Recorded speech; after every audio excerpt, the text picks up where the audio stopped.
The Phantom Menace and the subsequent two movies were the backstory for episodes 4, 5, and 6.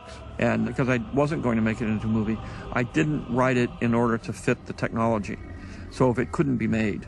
And now that we had developed digital technology by that time, and I was free to basically do anything I wanted, I was able to go to places that we already talked about in the last three movies, Coruscant, the capital, and the fact that there are aliens everywhere, and all those kind of things that I had to put in a little tiny bar that was very controlled.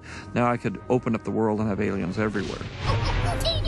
I love the story, and I love the fact that I was able to tell the entire story of Darth Vader. And I think it really rounds out the whole series and tells the full story of what happened from the beginning to the end. Anakin Skywalker, meet Obi-Wan Kenobi. Hi, pleased to meet you. Why does somebody who starts out being good become bad? Your thoughts dwell on your mother. Afraid to lose her, I think. Hmm?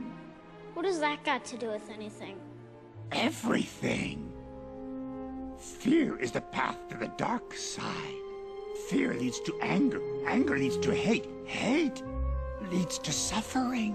Whenever you're at the leading edge of technology, there are things that you try to do, but you can't get them done, either for lack of time or lack of money or lack of being able to advance the technology where you need it to go. And that was the genesis of going back and finishing off some of the things that were half finished in the first three films.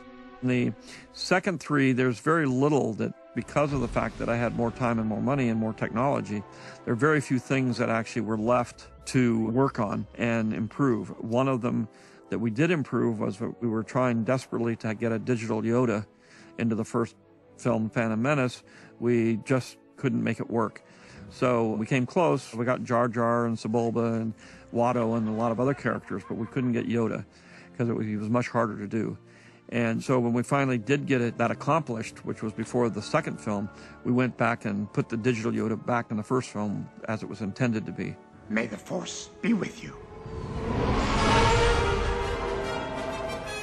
The second trilogy was a lot of fun. It was challenging in that we were pushing the boundaries of technology, but that was exciting. I mean, we were doing a lot of things that could never be done before and moving into areas that we didn't know where we were or what was going on. And that was fun. It was exciting. It was like an exploration of the unknown.